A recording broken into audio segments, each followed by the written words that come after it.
que o Bolsonaro fala que a ONU, que o Brasil é coitado. Fala pra ONU que o Brasil é coitado. Eu acho que foi isso, não foi? O Brasil não, na verdade, ele não falou que o Brasil é coitado, né? Ele falou que o Brasil é coitado.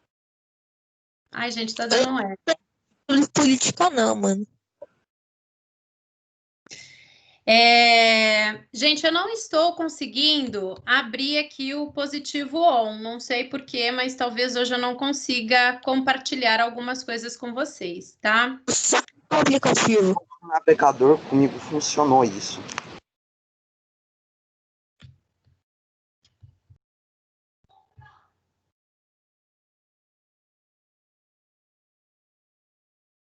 Então, eu vou fazer a chamada e vocês abram a página 32, tá? Aline Hasegawa. Ô, professora, você mandou no positivo on o que vai ter na prova? Eu mandei no positivo on, eu mandei no Facebook, no Tem no grupo WhatsApp, lá para os intermediários. Vocês fazem parte dos intermediários? Mas caso você não tenha pego, Representante? Intermediário, eu não sei se os intermediários são os representantes, eu penso que sim. Caso você não tenha pego, as unidades que vão cair na prova bimestral são as unidades 6 e 7. Tá bom, Sofia? Obrigada. Nada. Chamada, Aline Hasegawa. Arthur Luiz. Beatriz Barros. Presente. Braga. Presente. Bruna. Presente. Davi. Presente, professor. Gabriel. Presente. Gabriela. Gabriela Esteves. Presente. Giovanni. Guilherme Donelli. Heloísa Rodrigues. Presente. Heloísa Cristine. Presente. Henry. Presente. João Pedro. Gente, pra... Júlia Correa. Presente. Júlia Duarte. Lorene Radassa. Marcela Américo. Maria Clara Manaia. Presente. Maria Eduarda Rocha. Maria Luísa Correia Sacramento. Presente. Matheus Gustavo. Miguel Antônio. Presente. Matheus Gustavo. Presente. Ok. Miguel Antônio. Miguel Araújo. Presente. Rafael. Antônio, ele caiu da aula de história e ele não tá conseguindo voltar. Rafael Henrique, presente. Rafaela, presente. Rubens, não. Stephanie, presente. Vitor Monteiro. E Vitor Henrique.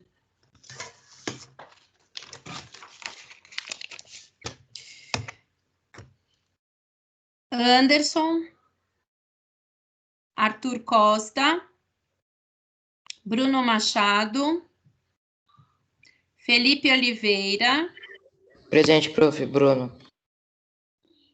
Tá, Bruno, obrigada. Gabriele Albertini. Gabriele Correia. Heloísa Hernandes. Isabela da Silva Santos. Obrigada, Albertini. Lara. Presente, pro. Leonardo, não. Letícia Ferreira. Presente. Manuela. Marcele.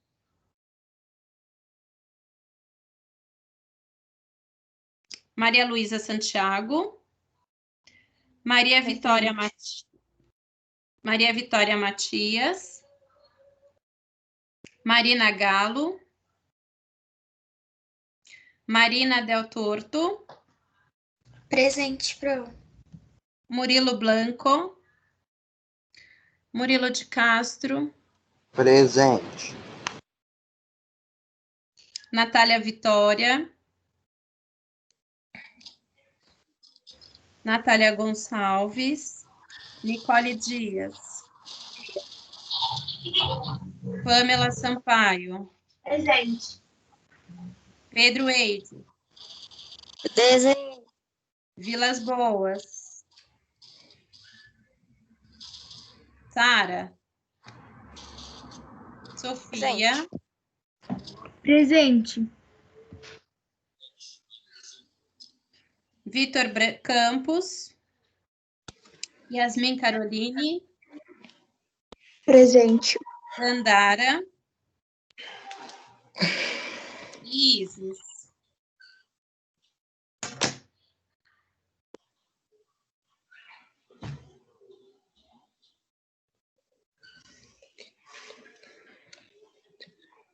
Bom, Marina, já tinha chamado, mas eu vi que você respondeu aqui, pode deixar, já pus presença, tá? Bom, pessoal, então na nossa última aula, falávamos com vocês sobre ilhas de calor. Ficou alguma dúvida sobre ilhas de calor? Deu para entender como que está a situação? Acho que deu pra entender, pro. Então, você postou no positivo porque nessa aula não tava. Postei a aula sim, tá, Stephanie? Obrigada.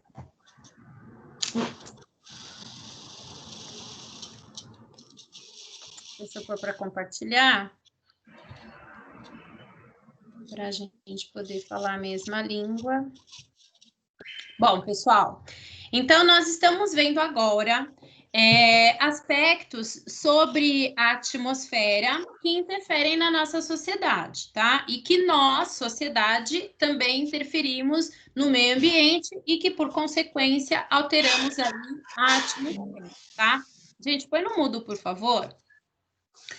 Então, só para retomar, quando a gente fala da ilha de calor, é um fenômeno de alteração da temperatura que a gente percebe nas regiões mais urbanas, tá? Nas áreas onde vão ter concentrações. Oi, vó.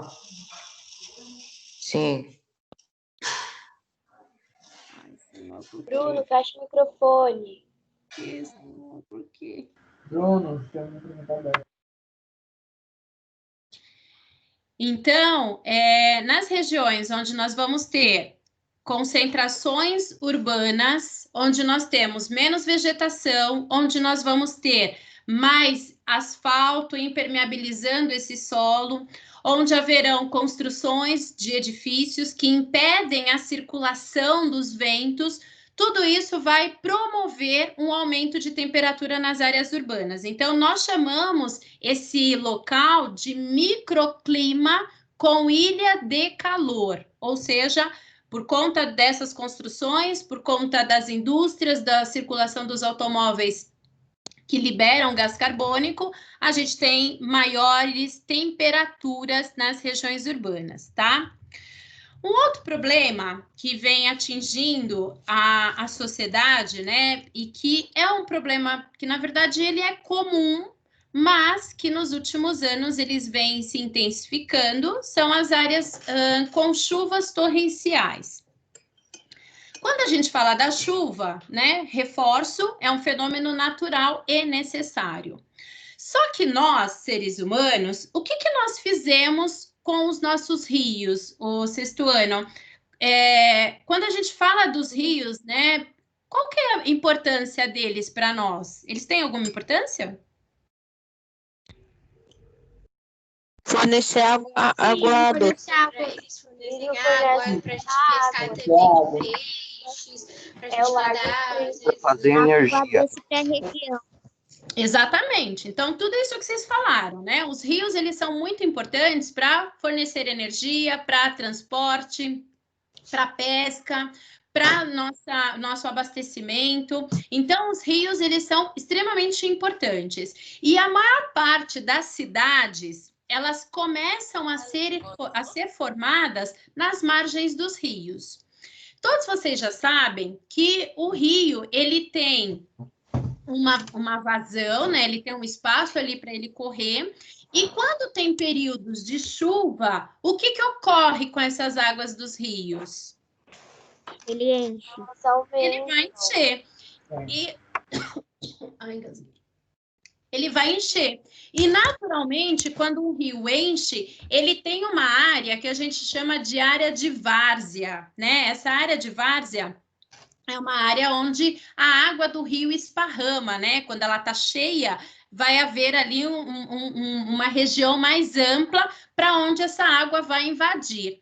E aí, o que ocorre? Nós, sociedade, construímos as nossas casas nas margens dos rios. Portanto, quando ocorrem chuvas torrenciais, o que é uma chuva torrencial? É uma chuva de grande volume que vai cair numa pequena porção territorial e ela vai fatalmente produzir o enchimento dos rios.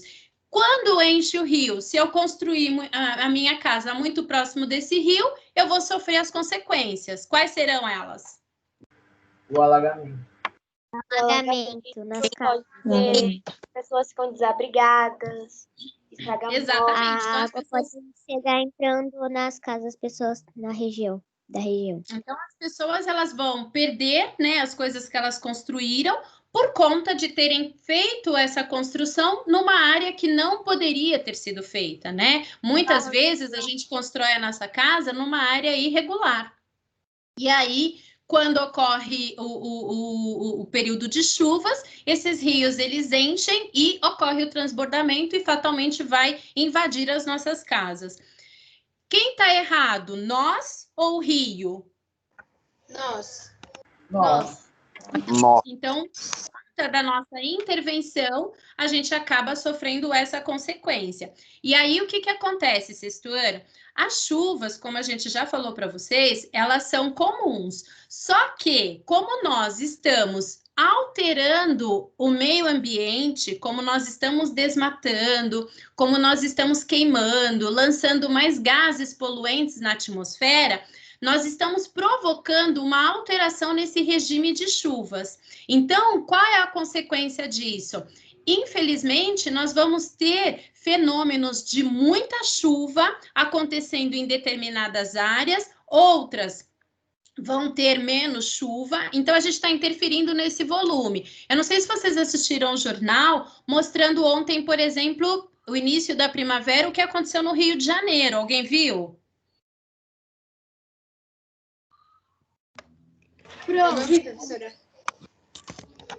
Então, ontem, né? Oi? E não. A Maria Eduarda, ela tá presente na aula, tá sem microfone, só que toda hora ela fica caindo. Ela não aparece para eu receber, tá? Sim, mas toda hora ela tá caindo, consegue entrar, mas ela tá presente na aula. Bom, então, sexto ano, ontem no Rio de Janeiro, por exemplo, né, mostrou um grande volume de chuva que caiu num curto espaço e essa chuva fatalmente provocou inundações. No Rio de Janeiro, por exemplo, a gente pode citar esse local porque nós vamos ter muitas construções ali que são em áreas de encostas, né? Então, as pessoas constroem nos morros. E quando você constrói no morro, o problema dessa chuva de grande volume, essa chuva torrencial, ele amplia. Por que motivo essa chuva vai ser mais perigosa? Tem como a casa deslizar e a pessoa também deslizar. E mora. O pode desabar. Isso mesmo. Então, como a gente tira, né, as vegetações que seguram, né, as raízes dessas árvores seguram o solo, a árvore serve como um guarda-chuva para diminuir o impacto da chuva no solo. Então, como a gente retira, essa chuva ela vai impactar mais facilmente e ela, infelizmente, tem aí o potencial de gerar desmoronamentos e principalmente em áreas de encosta. Os deslizamentos, sexto ano, também é natural que ocorra, tá? Só que quando você tem um deslizamento ocorrendo em área onde só tem vegetação, você tem um tipo de problema. Se esse deslizamento ocorre em áreas que você tem casas construídas, pessoas vivendo, você tem um problema ampliado, porque você tem um problema econômico, você pode ter perdas de vidas, então você tem muito mais tragédias que vão sendo ocasionadas por conta dessas chuvas torrenciais, tá? Tudo bem até aqui com chuvas? Sim, Flor. Sim, Pro. A gente tem os furacões. Os furacões são fenômenos naturais, tá? No vídeo que eu passei para vocês, eu mostro lá que os furacões eles vão ter nomes diferentes em virtude dos lugares onde eles vão ser formados, tá? Então, aqui no caso da apostila de vocês, está falando de furacões, que é o aquecimento, né, das águas oceânicas aqui do Atlântico Norte, tá? Um furacão, gente, ele, volto a falar, ele é natural, tá? É um evento, infelizmente, que vai trazer destruição, vai trazer bastante problema, mas ele é natural. Por que ele está aqui apontado na apostila de vocês? Porque nos últimos anos, por conta das alterações climáticas, eles vêm surgindo com velocidades maiores, com intervalos mais curtos, e eles são cada vez mais violentos, né? Os ventos vão ser com grande velocidade, né? Então, tudo isso causa maiores transtornos. Quando a gente fala de um furacão, ele só pode ser formado no oceano, tá? O furacão ele vai ser formado então com o aquecimento das águas, né? Então essas águas atingem 27 graus. Quando elas atingem esse 27 graus, ocorre a evaporação, e essa evaporação vai atingir áreas que as temperaturas vão estar mais baixas, haverá uma condensação muito forte e vai promover uma área de baixa pressão que vai estimular ventos de grande velocidade, tá? Quando a gente fala dos furacões, eles são medidos, né, por uma escala chamada Saffir-Simpson. Essa escala, ela pode variar de 1 a 5. Quanto maior for o nível dessa escala, maior é o poder de destruição desse furacão, ok? Aqui no Brasil, nós já tivemos furacão, né? Nós tivemos o furacão Catarina, que aconteceu lá no estado de Santa Catarina. Nos Estados Unidos, nós tivemos um furacão também, né? Aliás, tem vários furacões que acontecem lá, né? O tempo todo. Mas tivemos um furacão que foi um dos piores, chamado Furacão Katrina. Tem até um filme, no vídeo que eu passei para vocês, eu coloquei lá uma série de vídeos de filmes, de recomendações de filmes que falam aí sobre essas catástrofes, né?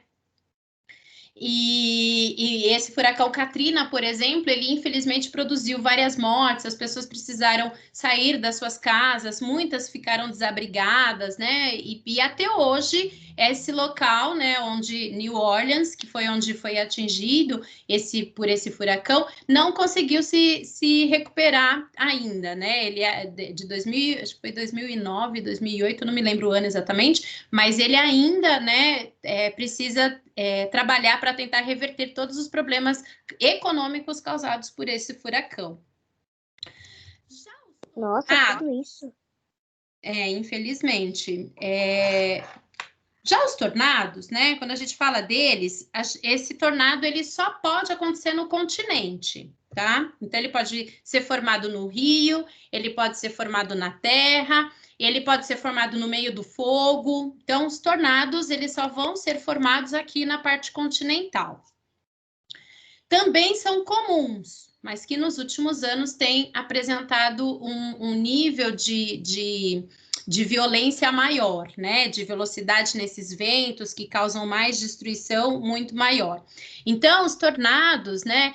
Eles são vórtices de ventos, né? Então, formam um funil de vento. Esse funil de vento vai arrastando tudo que ele encontra pela frente. Dependendo da velocidade em que ele se encontra, ele pode sugar carros, ele destrói telhados de casas, e nós tivemos, inclusive, histórias, né, de que aconteceu chuva de animais, porque houve esse tornado numa área rural, em Minas Gerais, se eu não estou enganada, E em Minas Gerais, né, nessa área rural, tinha muitos animais, especialmente bois e vacas. E esse tornado, ele começa a atrair esses animais para dentro desse funil e vai girando esse povo todo dentro desse funil. E na medida em que esse funil de vento vai perdendo força, eles começam a cair tudo em cima das pessoas, assim, né? Houve uma chuva de animais, literalmente. Então, quando a gente fala dos tornados, né, infelizmente, eles vão acontecer em áreas onde você tem planícies, né, então é um relevo mais plano que facilita essa circulação do vento, em áreas onde você tem casas construídas de baixa altura, então lugares onde não tem prédios, lugares onde você tem casas mais espaçadas umas das outras e casas térreas, né? São áreas que facilitam essa circulação atmosférica e que promove aí a formação desse tornado, tá? E que infelizmente também causam muitos prejuízos, causam mortes, as pessoas perdem as casas, os carros são tombados, as placas voam para longe, então a gente tem aí um problema muito intenso causado por esses tornados. Com licença, Pro. Pode falar. E existe ciclone? O ciclone é um furacão, tá? O ciclone, o tufão, todos esses nomes. Ciclone, tufão e furacão é tudo a mesma coisa, tá? Só vai mudar o nome de acordo com o local onde ele é formado. Então, quando a gente fala do tufão, por exemplo, ele vai ser formado lá no Pacífico. Onde o tufão vai atingir? Principalmente o Japão, tá? Quando a gente fala do... Ai, meu Deus. Ciclone. O ciclone, por exemplo, vai ser formado também no Pacífico Sul. Então, ele vai atingir ali regiões da Austrália, né? A Índia, a Oceania e o Oceano Asiático mais ao sul. Então, vai ter esse nome, né? Um furacão vai poder ser chamado de ciclone ou de tufão, dependendo do local onde ele se formou. Entendeu? Sim, Pro. Obrigada. Gente, furacão, tornado, alguma dúvida? Tornado terrestre, furacão. Do que ele é feito? Quem? O furacão, os tornados. De vento. Vento, massa úmida. E aí ele vai ter muita poeira também. Ele pode ser formado de fogo, tá, gente? Infelizmente, nesse período de queimadas, a gente tem visto a presença de vários tornadinhos ali no meio das queimadas, tá? Então, ele é formado... Furacões são feitos de água? Furacão se forma no oceano. E aí o furacão vai ser umidade e vento. Entendi, obrigado. Bom, então o que eu quero dos senhores, tá? Que vocês façam aí para casa os exercícios da página 36.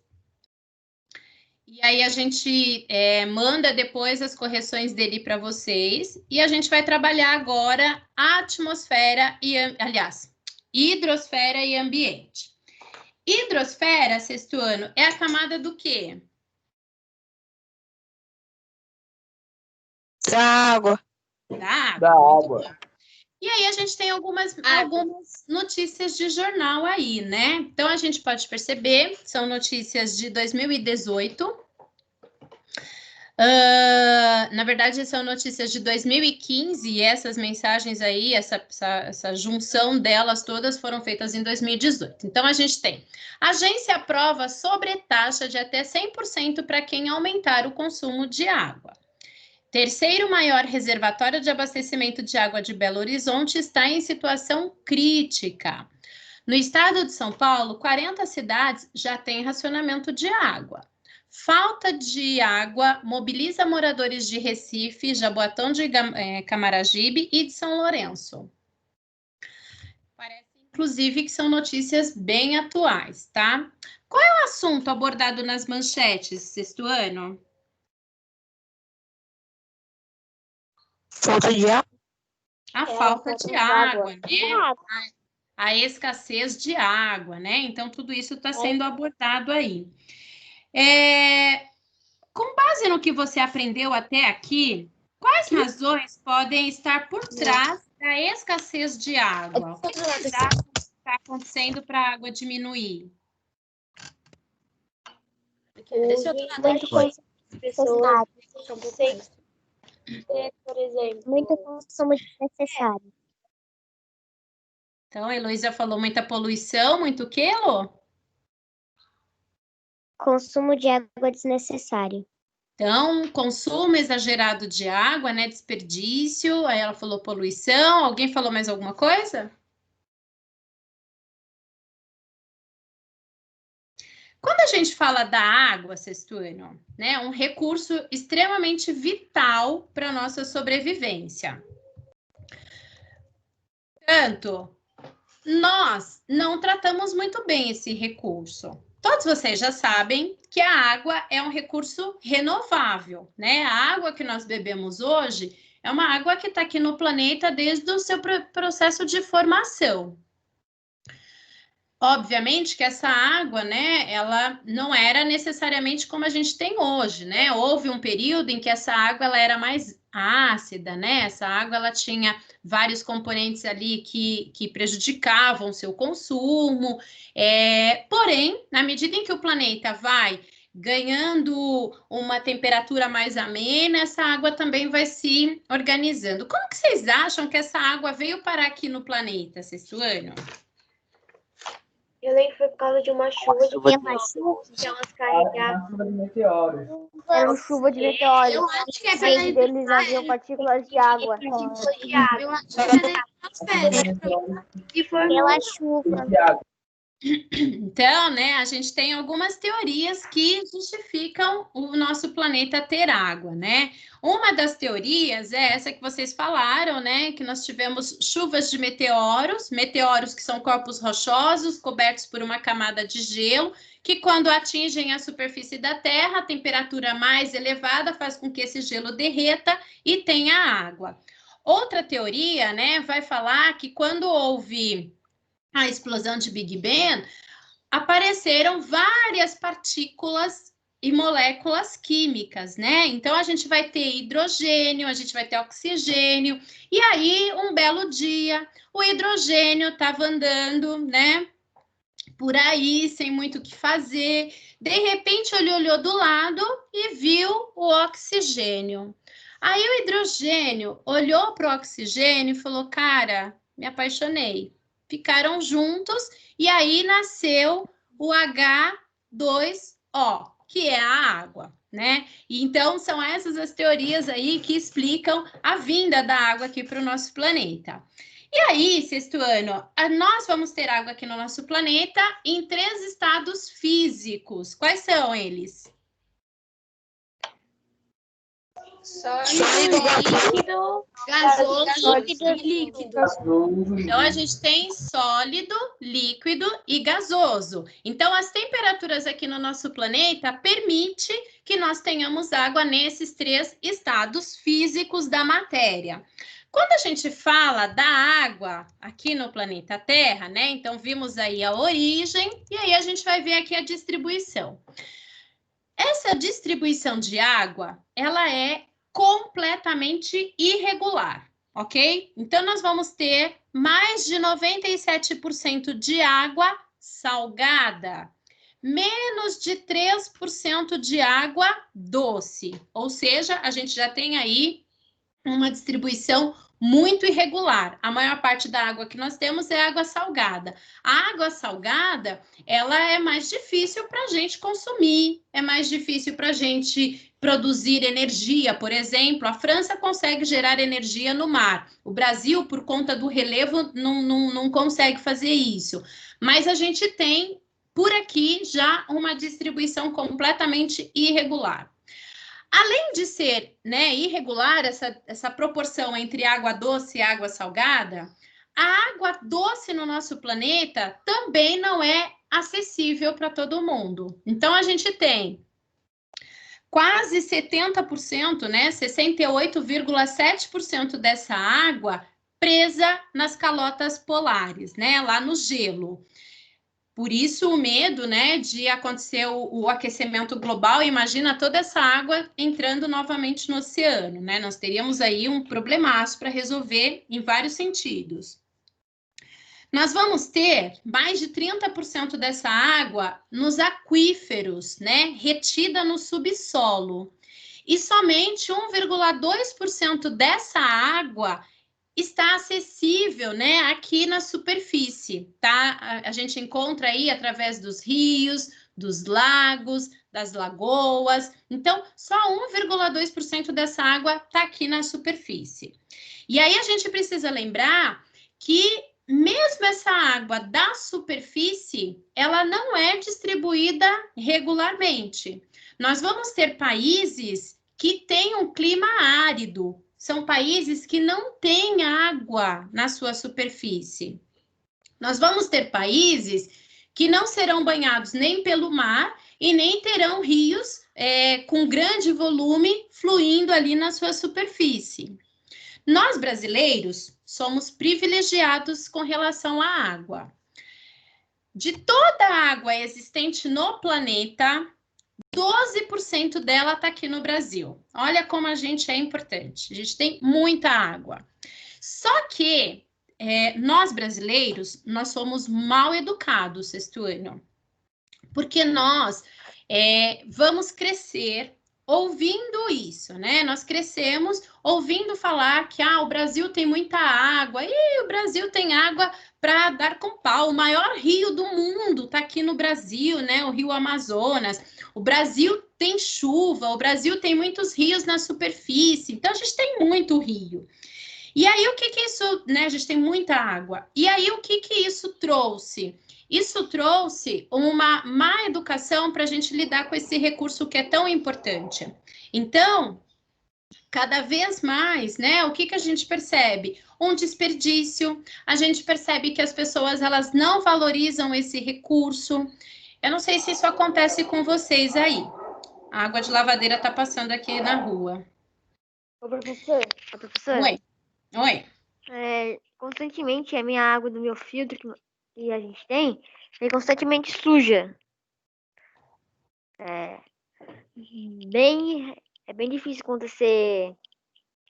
Era bem difícil acontecer a água suja vir aqui no nosso filtro, porque sempre vinha água limpa.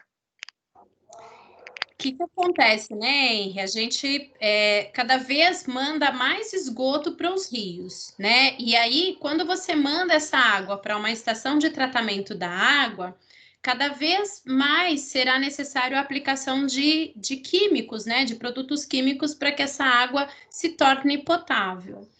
Quanto mais agentes químicos você disponibiliza nessa água, infelizmente, mais caro vai ficando esse tratamento e, portanto, mais caro vai ficando essa água para nós. E, muitas vezes, nós vamos receber nas nossas torneiras água de qualidade duvidosa. Rio de Janeiro, um outro exemplo, né? O meu esposo foi para lá numa convenção no início do ano, enquanto ainda não havia essa pandemia. E no Rio de Janeiro, a água que eles recebiam na torneira estava com cheiro de esgoto, né? Era uma água que não estava sendo tratada adequadamente, era esgoto puro.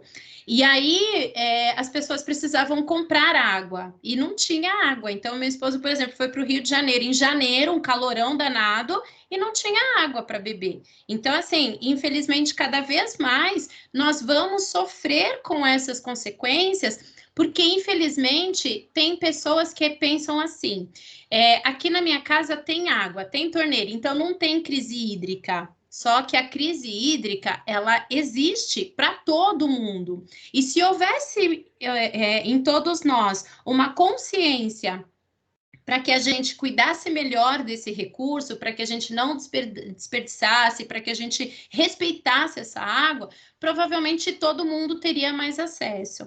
Mas isso não acontece. Então, né, quando a gente fala aí dessa distribuição da água, o Brasil, né, como a gente já falou para vocês, é o país que mais tem água. Mas mesmo aqui, o país que mais tem água, ela não é distribuída irregularmente. Onde eu mais tenho gente morando? Em qual região do Brasil tem mais gente morando, sexto ano? Vocês sabem? Região Norte, Nordeste, Sul, Sudeste, Centro-Oeste. Sudeste. Região Sudeste, né? Aqui, São Paulo, Rio de Janeiro, Minas, Espírito Santo, é onde a gente mais tem gente morando. Qual é a região do Brasil que mais tem água? Sudeste? Não. Região Norte, lá em cima no Amazonas, está super longe daqui. Então, o que isso mostra? Que a gente já tem um desequilíbrio nessa distribuição. Onde eu mais tenho água é onde eu tenho menor demanda de consumo. A região Sudeste tem rios, tem chuva, mas, no entanto, nosso consumo é maior do que a disponibilidade de água que nós temos aqui. Então, nós já temos essa escassez hídrica porque tem muita gente dando pressão na utilização dessa água que não é bastante, entendeu? Não é uma água que sobeja, né? Que vai estar aí disponível sem nenhum tipo de problema. Infelizmente, cada vez mais, nós temos mais utilização do que água disponível. Então, essa condição de escassez hídrica, infelizmente, cada vez mais, nós vamos sofrer com racionamento de água, nós vamos sofrer com menos chuva, nós vamos sofrer com menor abastecimento dos recursos hídricos, inclusive por conta dessa urbanização toda, porque a gente asfaltou tudo, a gente impermeabilizou tudo, então essa água não consegue infiltrar no solo e abastecer lençol freático. Então, cada vez mais, o que a gente faz com essa água? Quando chove, o que acontece com toda a água da chuva aqui da cidade? Vai para onde, Sextuano? O que a gente faz com essa água da chuva? Joga fora. Olha só, gente, o nível que nós somos. Nós jogamos água fora. Um recurso extremamente importante, um recurso vital, e a gente simplesmente despreza essa água. Então, o que acontece, né? A gente tem uma grande quantidade de chuva que cai. Poucas são as pessoas, são as casas que possuem aí reservatórios para pegar toda essa água da chuva e poder reutilizar, né, na irrigação, poder utilizar na limpeza. Poucas casas têm isso. A maioria, né, vai desperdiçar essa água que vai cair num rio, que vai encher um piscinão. Então, por exemplo, se a gente pegar ali aquele parque do Ticoatira, ali tem um piscinão, por exemplo. Esse piscinão enche de água para não inundar outras regiões de São Paulo.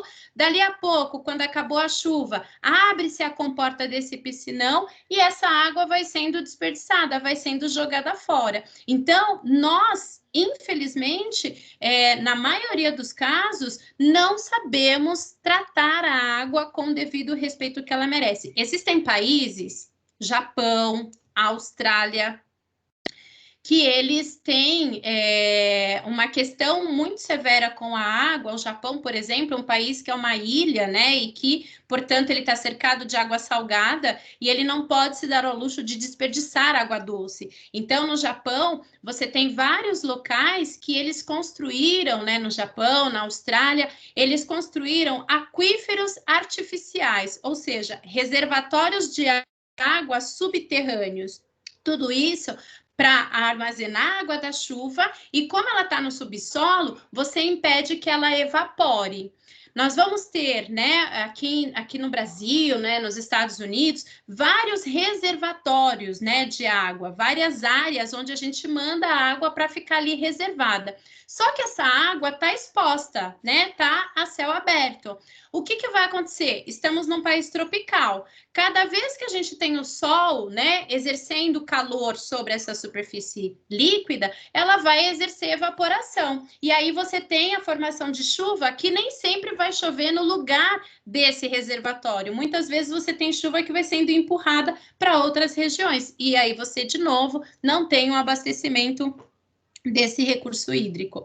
Então, a gente precisa, né, nós brasileiros especialmente, precisamos aí ter uma consciência maior e melhor de como lidar com essa água, economizando, armazenando, tratando direito. Eu não sei como é para vocês, mas aqui na minha rua, eu tenho vizinhos, por exemplo, que eles lavam o quintal todos os dias, né? E aí eu tenho uma vizinha que uma vez uma passou por ela e falou assim: Dona Fulana, a senhora não tá vendo que a água tá acabando, né? E aí a senhora fica lavando o quintal todo dia, a senhora não se preocupa? E aí ela falou assim: eu já vou morrer mesmo, eu não vou estar aqui para ver essa água acabar. Então, muitas vezes, né, a gente é cercado de pessoas que têm esse pensamento pequeno, egoísta, que só pensa nela, né? E aí não pensa nas gerações que virão, não pensa nos filhos, nos netos, nos bisnetos, até porque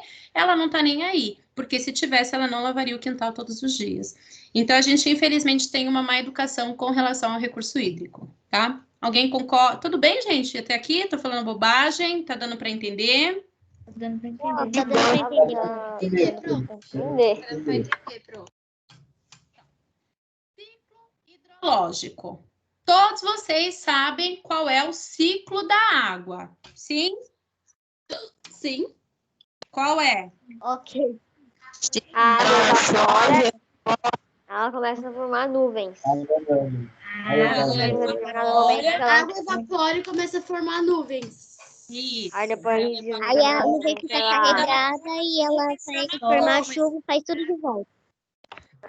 Então, ó, o ciclo da água evapora, condensa, né? Quando ela forma essas nuvens aqui, significa que ela está se condensando. Quanto mais vapor de água junta aqui, vai formar nessa nuvem uma saturação. Ela vai ficar pesada. E aí ocorre a precipitação, tá? Então, o ciclo da água. Ela evapora, condensa, satura e precipita. E esse ciclo, gente, ele existe desde que existe água aqui no nosso planeta, tá? Portanto, a água é um recurso renovável ou não renovável? É renovável. Ela evapora, condensa e o quê? Satura, a nuvem fica cheia, fica pesada aqui, ó, pretinha aqui, então ela fica saturada e aí ela precipita, ela libera essa água. Ela cai, né? Isso.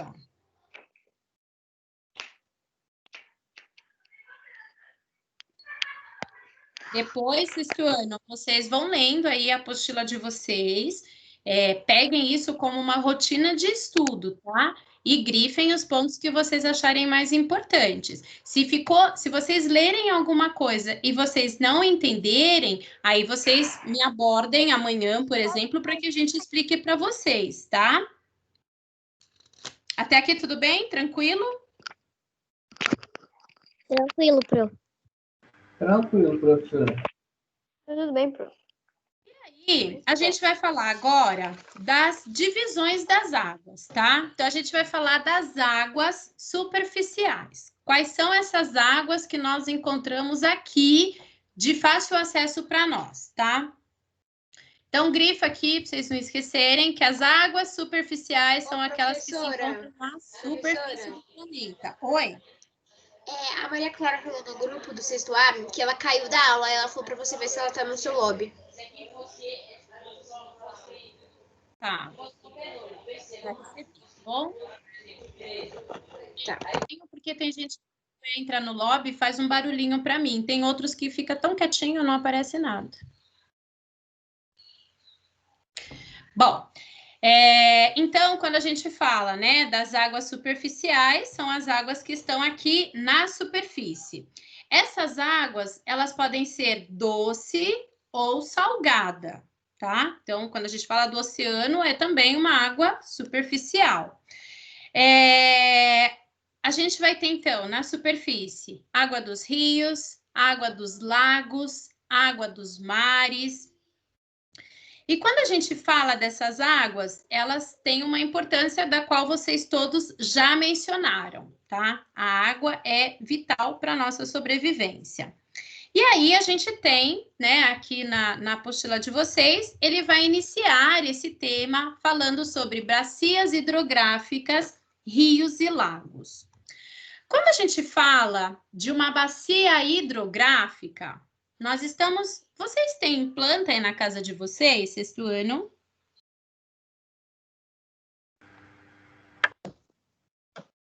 Entendi, Pro. Plantas. Sim. Sim. Eu gostaria que vocês observassem aí na casa de vocês. Deixa eu pegar aqui no Google uma folha, só para a gente finalizar a nossa aula. Abre, filho, que a Pro tá com pressa.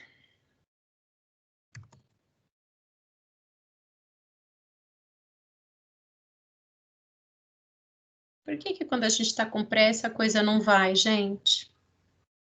Pois é.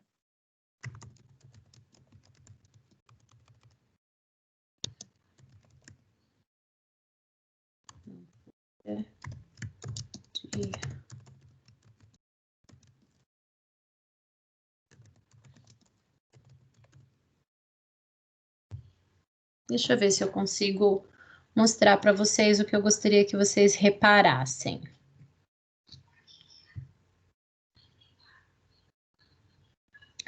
Quando a gente fala de uma bacia hidrográfica, a gente pode usar uma folha como um exemplo dessa bacia hidrográfica. Tá todo mundo vendo aqui essa folha? Sim. Sim, professora. Então, bacia hidrográfica é uma região, e essa região, ela vai ter um rio principal, estão vendo aqui o meinho? É como se fosse um rio principal. Esse rio principal vai receber água de outros rios, que a gente chama de afluentes. Então, todos esses rios que estão desaguando aqui nesse rio principal é um afluente. E aí vocês podem perceber que existem outras pequenas rachaduras aqui, estão vendo, ó? Que se ligam no rio principal. Isso, essas rachuras pequenas a gente chama de subafluentes. Então, eu queria que vocês pegassem uma folha aí na casa de vocês, né? Se por acaso houver alguma, e que vocês fizessem essa atividade, tá? Não é nada grandioso, é só vocês pegarem uma... Vocês podem até desenhar, se vocês não tiverem folha. Deixa eu ver se eu consigo abrir aqui esse arquivo. Vocês podem até desenhar uma folha e aí vocês vão colocar bacia hidrográfica. A gente pode fazer isso amanhã, não tem problema. Deixa eu pegar aqui. Ó, aqui, por exemplo, nessa folha, né, a gente tem a jusante, que é onde o rio vai desaguar, e a montante, que é onde o rio começa. Tá? É a nascente do rio. E aí, esse rio, ele vai ter, né, jusante, montante, preciso rever isso. O rio principal, e aí nós temos os afluentes, que são os rios que vão desaguar dentro desse rio principal. Então, aqui a gente tem uma representação de uma bacia hidrográfica. Deu para entender o que é uma bacia hidrográfica? Sim, professora. Sim, Pro. E aí vocês podem fazer isso no caderno de vocês para ficar fácil, tá? Pegar ali uma bacia hidrográfica e, aliás, uma folha, desenhar uma folha e desenhar nessa folha de caderno uma folha mostrando aí uma bacia hidrográfica. Então, a gente tem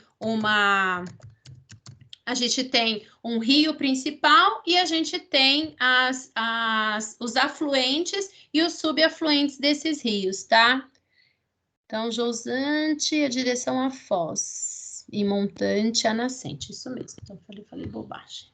Então, montante, onde o rio nasce, jusante, onde ele deságua, tá? E aqui a gente tem um curso de um rio. Vocês lembram, só para finalizar, tá, gente? Vocês lembram quais são as partes de um rio?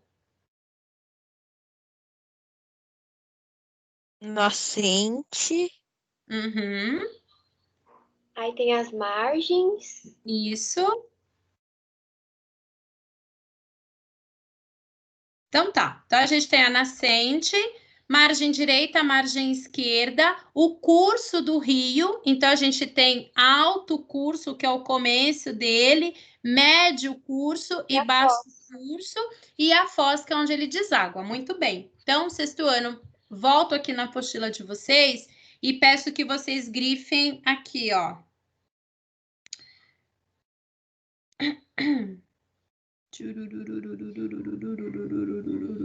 Ai, gente, não abre.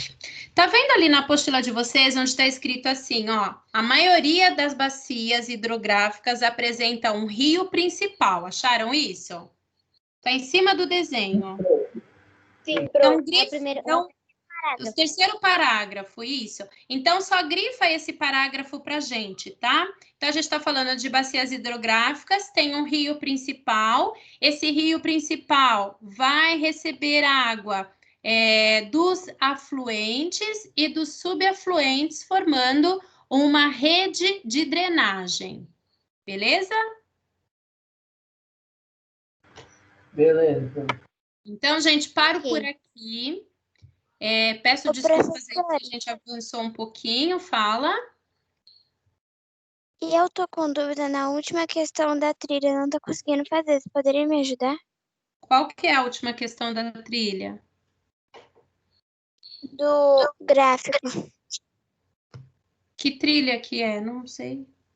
Peraí, deixa eu ver se eu consigo. Gente, se vocês quiserem sair, só fico aqui com a Braga para eu responder isso para ela e os demais estão liberados, tá bom? Obrigada pela participação de vocês.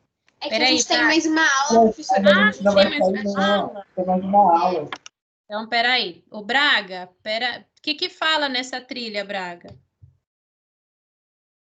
Observe o gráfico a seguir que mostra a elevação da temperatura média da atmosfera entre os anos 1900 e 2000, com base nele e no conteúdo estudado até agora, some as alternativas corretas.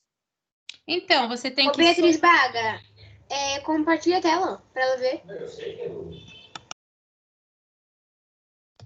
Você consegue, Braga? É que eu tô vendo no minha mãe o celular. É assim, Braga, essa questão você precisa verificar todas as alternativas que você entenda que estão certas e você vai somar. Elas devem ter um número aí na frente, sei lá, 1, 4, 8, 16, de repente. Tem esses números? Não. Tem. Então, aí você vai assinalar na sua cabeça quais são as alternativas corretas e você vai somar os números. Então, sei lá, vai dar 16 na sua soma. E aí você vai colocar lá no exercício qual é o valor que você acha que deu a soma das respostas certas.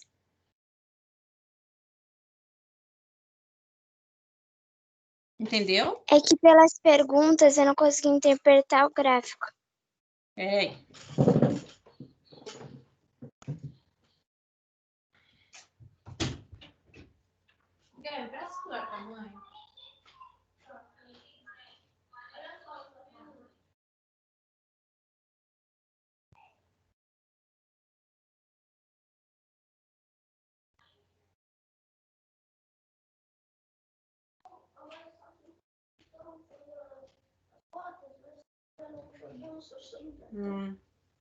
E aí você trava tudo aqui que eu não consigo acessar.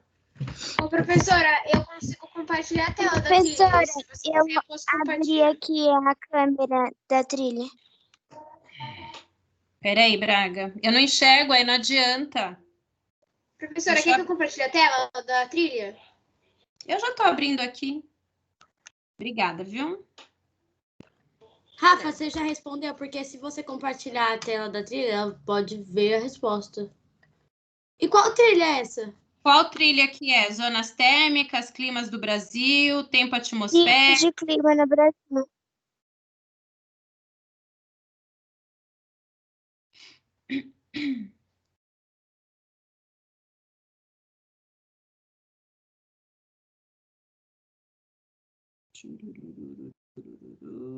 Peraí, Braga. Tá bom, Pro.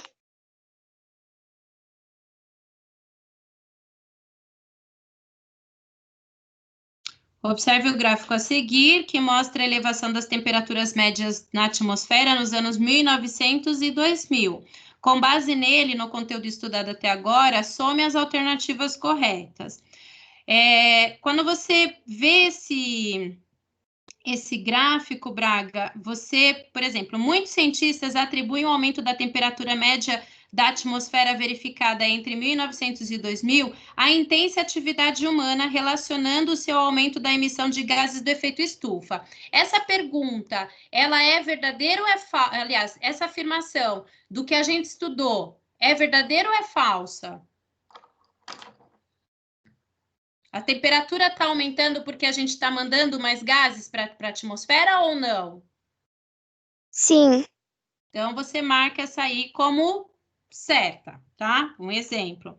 De acordo com pesquisadores, a atividade industrial não é responsável pelo aumento da temperatura da atmosfera, observando entre os anos 1900 e 2000, pois as indústrias, embora poluam, não emitem gases relacionados ao efeito estufa.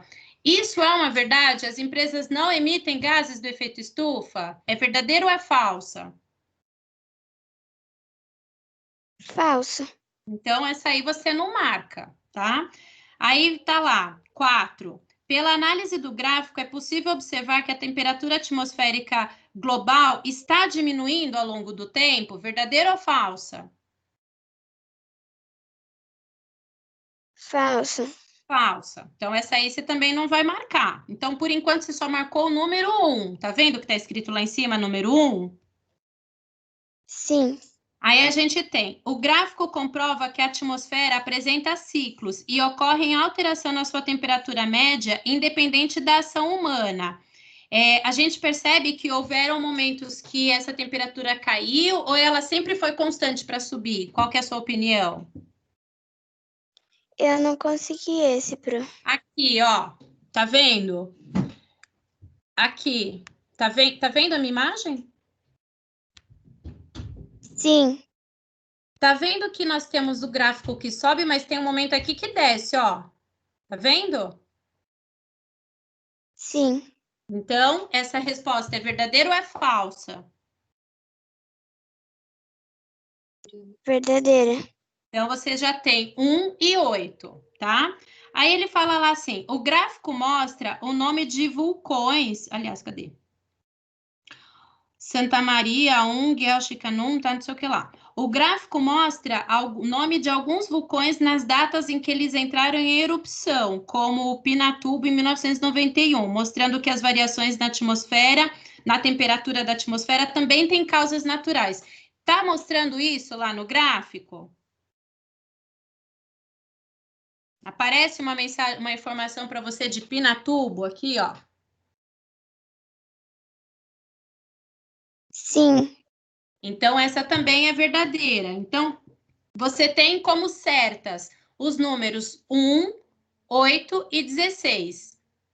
A soma desses números você vai colocar lá embaixo, como resultado. Entendeu? Ah, entendi. Obrigada, Pro. Nada. Wagner, desculpa, tá? Ficar até aqui é porque a aluna estava com uma dúvida no exercício, tá bom? Gente, um beijo, fiquem com Deus, a gente se encontra amanhã, tá? Hoje fica tranquila, sem problemas, tá bom? Obrigada, Wagner. Tchau, professora. Obrigada pela aula. Oi, professor. Boa tarde. Tchau, boa tarde. Oficialmente, boa tarde. Tudo bem, gente? Tudo beleza, e você? Estamos bem, apenas cansados. Pessoal, vou conversar com vocês sobre revisão e falar um pouquinho depois sobre ambiguidade. Necessário treinar um pouquinho para a prova, tá bom? Tá bom. Professora, a nossa prova vai ser para a gente fazer textos ou de assinar? É de pergunta.